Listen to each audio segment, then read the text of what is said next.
It's look, look and look again. Welcome to my retro den. Isn't that nice? I like nice things. Let's look at season 2 onwards and join our jaunty friends. So, without further ado, on Look, Look and Look Again, episode 17. It's...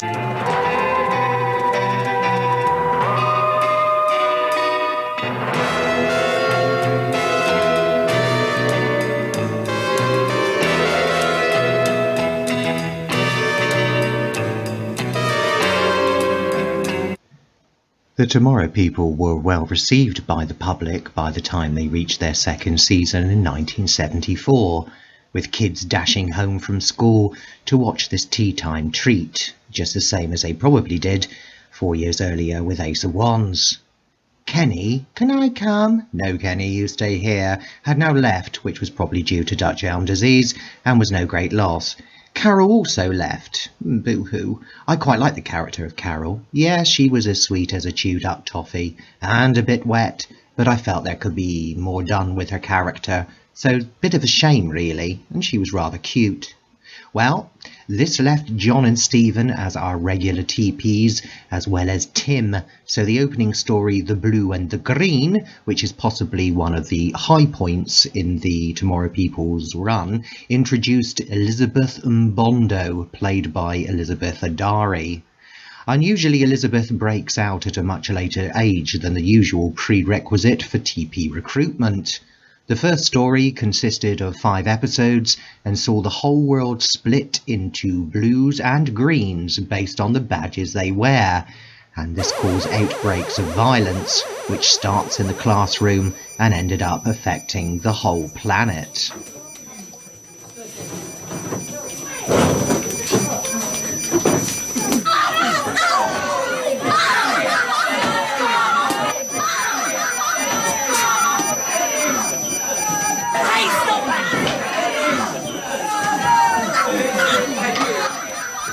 John, I've got a problem.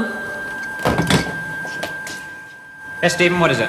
There's half a dozen big kids nearly killing a little one in our classroom, and I can't do anything to stop them.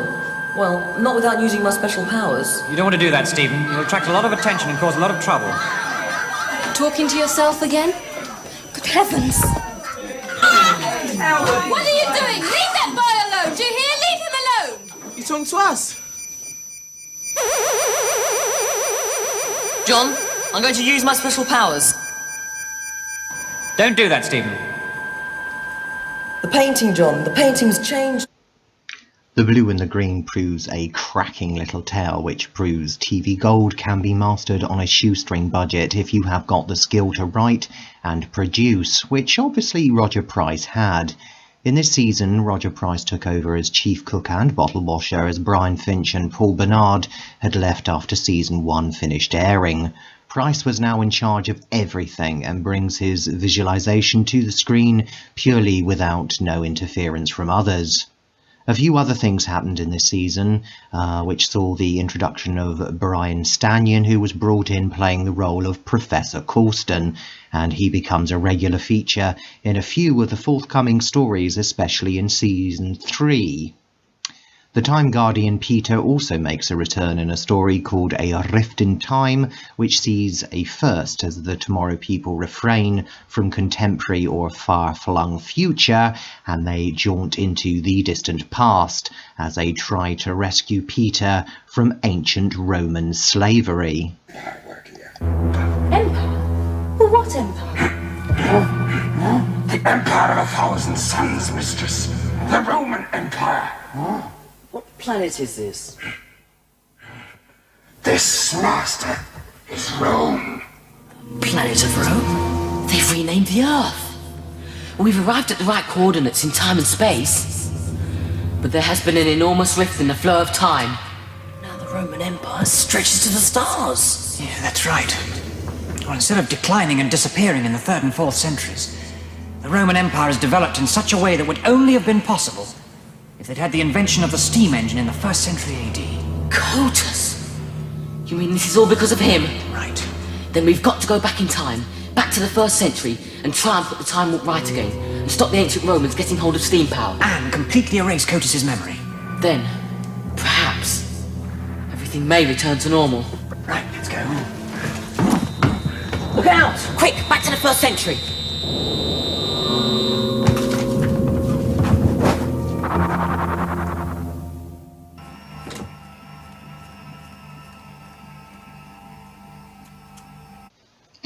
Yes, you did see Christopher Chittle, currently Eric Pollard, in the passable soap opera Emmerdale. Young, isn't he? Chittle is introduced as one of the biker Ginge that was in it.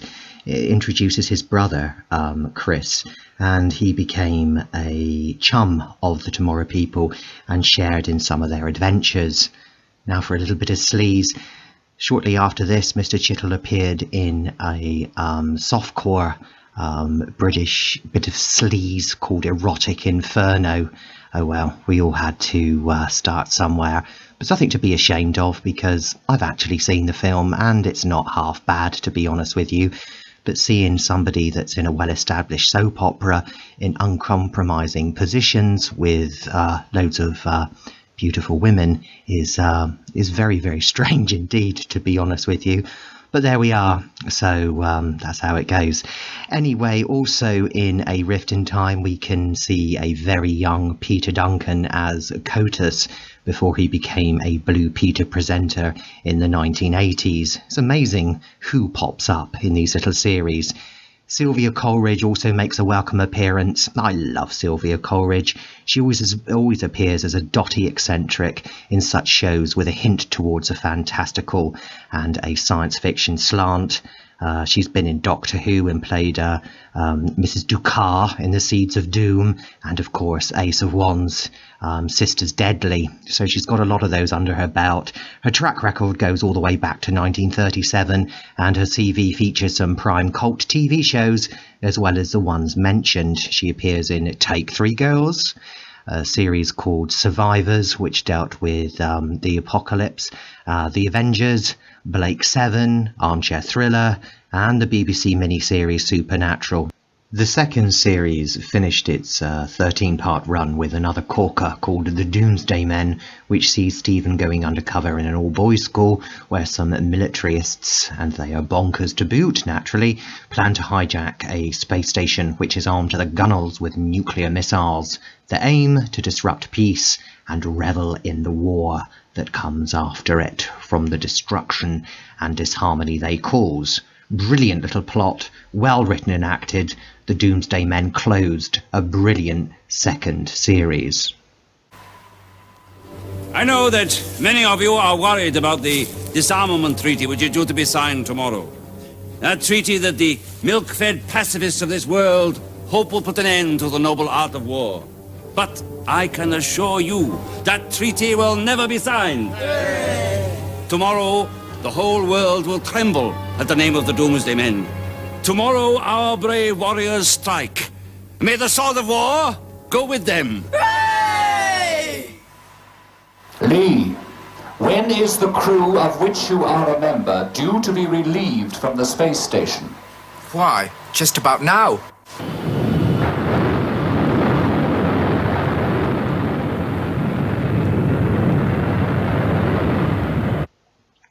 1975 and the Tomorrow People opened with a third series and still continued to be as strong as ever and really got into their stride.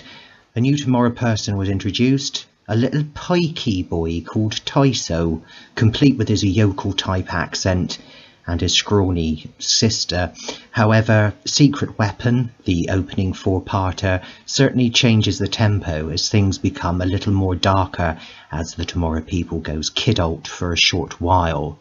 Professor Colston comes back with the storyline as he helps Tyso as he breaks out. However, as soon as you can say break a sweat, the military kidnap him and experiment with the Tomorrow People in order to exploit them to become a new weapon for the military forces to use, which has been an absolute dread of the Tomorrow People from the very first story and from the outset. It also introduces Tricia Conway, superbly played by Anne Curtois, who may also be a Tomorrow person, but just doesn't quite get there. the show now becomes a little grittier in tone. The story also features Trevor Bannister in a straight role away from his hilarious antics as Mr. Lucas from the wonderful Are You Being Served as all-round bastard Colonel Masters. Yes, of course. What are you doing? Oh, it's all right, Professor. But I already have my own research facilities at the university. From what I understand, that may be rather short-lived. What do you mean? Well, official policy is to discourage research into ESP, except that which is being done here. That a bit short-sighted? Oh, I don't think so. I mean, after all, the government of the 1940s did not encourage lots of private research into projects like the atom bomb so that every private citizen could have one. And, Professor, the work we're doing here could well put nuclear weapons alongside the muzzle-loading musket in the War Museum. I'm not blind to the potential of ESP, Colonel. But don't you think that what may turn out to be the greatest leap forward mankind has ever made should be put to peaceful rather than military uses? Yes, I would agree, if the decision were ours alone. But every major power in the world, and quite a few of the minor ones, are actively engaged in research into ESP, with a particular view to its military and espionage implications. You may all be defeated by the people who have the ESP powers. Suppose they refuse to cooperate in your war games. Some already help us. Those who don't will be persuaded. Most people can be.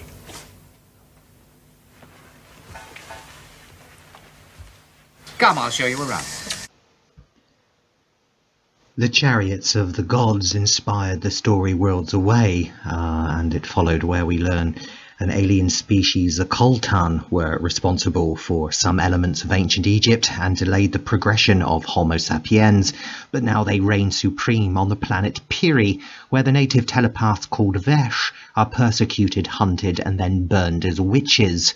The Tomorrow people are sent to quash the injustice after the intervention is requested by Timus, a Galactic Federation diplomat, played by the velvet-voiced Philip Gilbert, the actor who voices Tim. This is also the one featuring the late Keith Chegwin before he played Pop.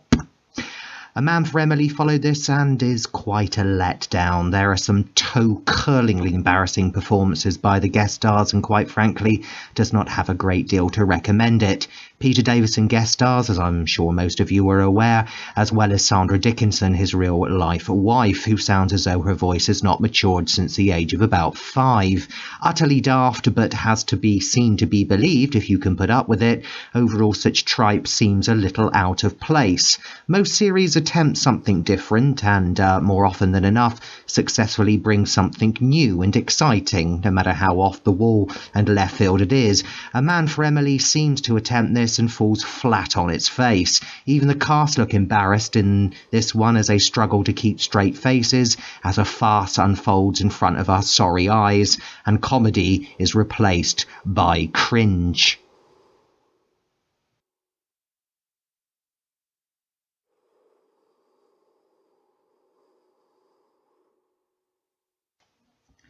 Revenge of Jedikiah closes the season with a replica of Pyramids of Mars for sure in the opening sequence. This weaves in most of what has gone on before it in previous seasons and ends on a note which could have been the very last episode of the whole series. It features an all too rather haunting end credit sequence where the camera glides across an abandoned Tomorrow People set as Elizabeth promises Professor Corsten that they may return sometime. Food! If you think I'm going to run around after you and wait on you, you've got another thing coming. Oh, the mama, he's being real bad now. Can I now the mama hug him? Sure, Emily. I reckon it's time. Years old. All right, let me see. Yes, that's enough. Go and tell Professor Corsten. But no one else is to follow me into the burial chamber, understand?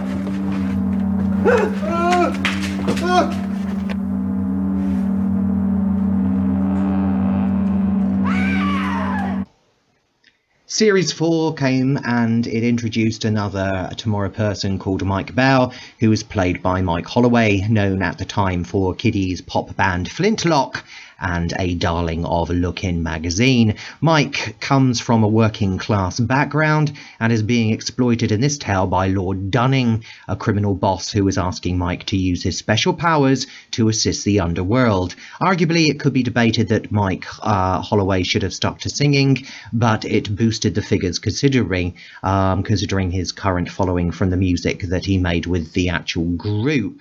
However, despite a little bit up and down with his acting ability, you can see that the guy is very passionate about this role, and this continues really right throughout until the end of the show. This kind of reinvigorated the show, but merely papers over some of the cracks as a series starts to run out of steam. Into the Unknown followed that, and ends the season, and Stephen jaunts off as this is his last story, hence why the introduction of the character of Mike. And what a dull little tale it is too, as it sees the Tomorrow people trapped in a spaceship being sucked in by a wormhole. A plodding yarn that seems to go on for ages, littered with worse special effects really since the show first launched 3 years ago. And it doesn't make for that much good viewing, to be honest with you, and is out of the whole of the Tomorrow People is an instantly unforgettable tale. One thing is evident is that you could see the ups and downs reflected in the stories, which are most certainly peaks and troughs. Then Season 5 launches and something rather queer happens. From the disappointing Into the Unknown, which ended Season 4, Season 5 features a few corkers. The first tale that starts us off is called The Dirtiest Business, sees the Tomorrow people get involved with the KGB, and a potential Tomorrow person, a Russian girl, breaks out. This story features suicide, prostitution, and reference to drugs, which is kind of quite surprising, to be honest with you, because and it is damn good, especially the downbeat ending. The ending's so downbeat, it takes Mike, and because he's so distraught because he falls in love with this girl, the Tomorrow people decided to go off for a holiday, in the story called a much-needed holiday, to recuperate for all the nasty stuff that's gone on before, which is a bit of an unforgettable sort of like tale. And then it moves on to which I think is the corker. The season is The Heart of Soggoth, which is an enjoyable little romp where the season ends with the Tomorrow people dealing with the devil himself as he tries to manifest into reality via a rock band, who are also played by Flintlock. And he does this via a broadcast into people's living rooms. To be honest with you, this season still does demonstrate that despite the Tomorrow people is coming to the end of its tenure, there are definite pearls in the grit. Defenses can't hold them. Launch yourselves to safety. We can't, Tim, we can't. The radiation's stopping us from yachting.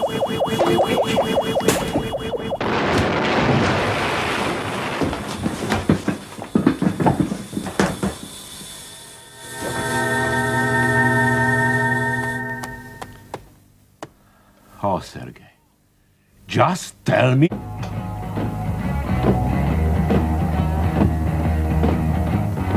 Heather? Is that your name? Are you there?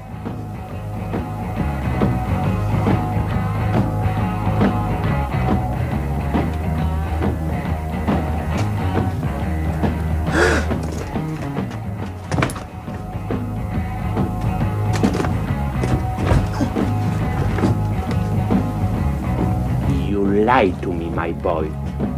You know her, and you know where she is.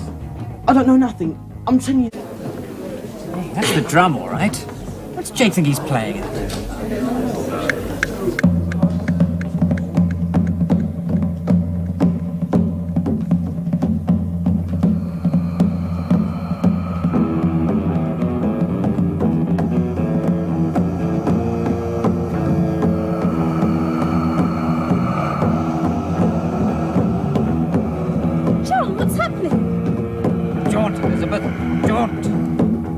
I'm not sure I can.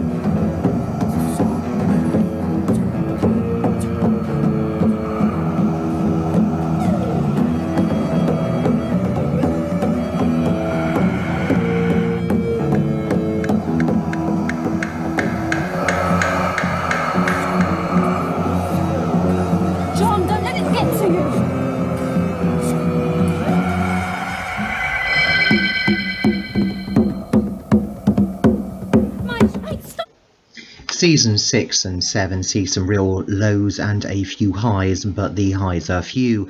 Mike remains as well as John, but Elizabeth is now with the Galactic Trig and doing ambassador things in outer space.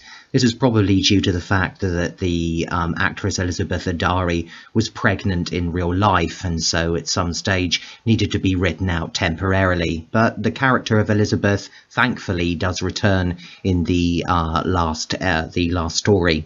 A new lab was introduced in this season, and that was to do, and be honest with you, the lab this time round is less ostentatious than the original lab, which had something to do with a fire outbreak at Thames Television, making the original sets unusable. The fantastic jaunt belts were ditched and replaced with nifty little wristbands, although they just don't seem to be as much fun. The stories become less in episodic duration and format, and saw Roger Price frantically writing scripts in between other commitments he had, and unfortunately this now really shows. The production also wasn't helped by strikes either at ITV. The character of Sue Tai is introduced, and is probably, you think Kenny was bad, was probably the worst bit of miscasting I have seen. I understand that Price wanted to show that the Tomorrow people could be from different backgrounds and different walks of life, but the introduction of Sue Tai is a bit of an enigma. Point 1 is the poor woman could not act her way out of a paper bag, and point 2, we are fully aware English is not her first language, as what she mentions from a usually execrable script is at times indecipherable. On the plus side, because of this, when she appears, it is absolutely fucking hilarious, as a poor woman goes about bumbling through her lines, looking at the wrong cameras, trying to act in a way where she kind of knows what's going on but isn't really that sure, so the majority of the time Sue Tai just looks terribly confused by everything. The actress probably was too, as she had no acting experience prior to this woeful casting. On occasion she looks like a tourist who has been accidentally filmed whilst walking onto the set. Some classic crap here, and I mean that in the nicest way possible. Features a story featuring a young Nicholas Lyndhurst in a role before, in my humblest opinion, the dire and highly overrated Only Fools and Horses, who plays a member of the Hitler Youth. So there's still some dodgy stuff going on, despite the fact that the series is now winding down. To see young adolescents parading around in Nazi uniforms, clicking their heels and yelling Sieg Heils veers towards exploitation, which in a kids show is so bizarre and so far removed to anything that we would dare see now. We learn that Hitler was in fact a metamorphic galactic criminal, and this is his last-ditch attempt at trying to create the Fourth Reich. The reliable Michael Sheard plays the lead role, and chillingly well he does it too. The brilliant thing about Michael Sheard is whatever he appears in, he always gives a solid, credible performance, and even in this daft hokum seems a believable Hitler, albeit with a hint of camp and ham. The other two stories of the series are instantly forgettable, and the seasons are now rationed, becoming 6 episodes in length, which is 3 lots of 2-parters. Season 7 sees the introduction of wee Andy Forbes, who screeches his way through most of the stories after he breaks out, causing ghosts and fantastical beasts to appear at the Highland Hotel where he lives with his father. The standout episode of this season has to be The Living Skins, which sees an amoeba-like alien life form in the guise of blobby bubbles trying to take over the planet by turning into jumpsuits that molds themselves to the flesh of the wearers and eventually taking over their minds. Yes, it's terrible, but highly entertaining like most of the episodes of the Tomorrow People. Even the worst ones have a small amount of charm. The jury's still out on A Man for Emily. The last season, which is a standalone 4-parter, so this is season 8, sees the series end on a low note, and to be honest, you could not get something as far detached as possible from the original offerings of season 1, 2, 3 and 4. The hyperinflation of the time meant that the budget was stretched financially, and so thinly the production values crashed and nearly flatlined. The final story saw monsters that looked like they were made in a school competition pop up as adversaries to the Golden Thargons, who return from their Season 6 debut as both forces battle it out for supremacy in the galaxy. Star Wars it ain't, and it's left to the Tomorrow People to defuse a catastrophe when the Earth is going to be used as target practice. Elizabeth sports some funky Mavellan-type weaves in this tale, as the actors seem as though they have wandered into the story from another production just to hurriedly finish things off in their spare time. Now we can see the Tomorrow People had finally evolved into a cheap children's show that sadly everyone was forgetting about, a series that was nearly a flagship for the ITV network that spawned annuals, novels, a comic strip in Look-In magazine, which was like a junior TV Times, and unfortunately this flagship had sunk. By the time of this last season, Roger Price had emigrated to the USA, where he was headhunted to set up the Nickelodeon Children's Channel, and Thames TV weren't happy to carry on with the Tomorrow People without him. After this and a brief rerun in 1980, the Tomorrow People were cancelled. Jaunted off forever. Personally, I love the show, and so many of the shows in the golden era of TV that we look and look again, one can see why it was a hit with small imaginations across the United Kingdom. It is pure escapism and fantasy to unwind to. It flirted with kidult a few times, and this made sure that out of its run there were some definitely highlights in the series duration. It was never going to be an answer to Doctor Who, but it is evident it has a good time trying to be. And it has left a legacy for sure, as it spawned a revival in the 1990s with Christian Schmidt. Remember when he was Todd Landers in Neighbours? In 2001 there was a much welcome series of audio adventures courtesy of Big Finish Audio, which unfortunately ended in 2007 due to a wrangle with the licence agreement with Fremantle Media, who had owned the rights to the show at the time. There are still a few unmade stories apparently, including a reboot which never made it, as the cancellation was all too abrupt, and a failed attempt in 2013 to revive it, yet again this time with stateside funding and backing, but despite the gloss it just didn't cut the mustard, and this new series was cancelled after just one season of 22 episodes. Despite unsuccessful attempts that came after the original show, it is still fondly remembered, especially if you were of that age growing up in the 1970s, but has never really captured the success as it did first time round. Series come and series go, however in terms of concept and where you can go with a storyline, the Tomorrow People never fades. And whether we look again at the original show or dip into the revivals, one could never say that the Tomorrow People does not warrant a cult status. We must strike back. Right, well, we'll just take off these bubble skin jumpsuits. It's easy to be the cause of the trouble. Then we'll bring them round again. That's strange. It's stuck to him. It's stuck to his skin. I'm sorry, I did not manage to find Kishino and bring him back to you, Matstan. Do not think that with a little more time I might succeed. I do not mind delaying the time of my rebirth to help Kishino. It is very noble of you, Sutai, but you have already done a great deal. No one should ask you to do more. And to delay any longer the time of your rebirth would be to risk your own immortality. It is too high a price to pay. Oh, Matstan. There. It is nothing. We shall be together again soon, after you are reborn. You will see. But supposing you do not find my new body? Supposing I'm lost forever, like Kishino? Oh.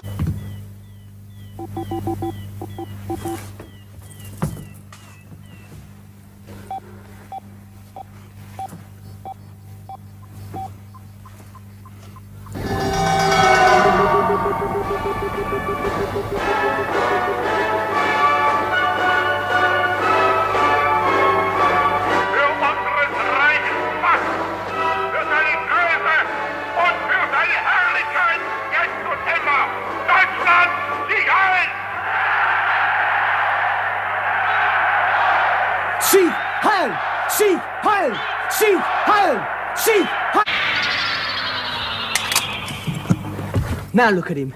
See everyone? The glorious Adolf Hitler. He's no hero. He's even a human being. He's a monster from another world.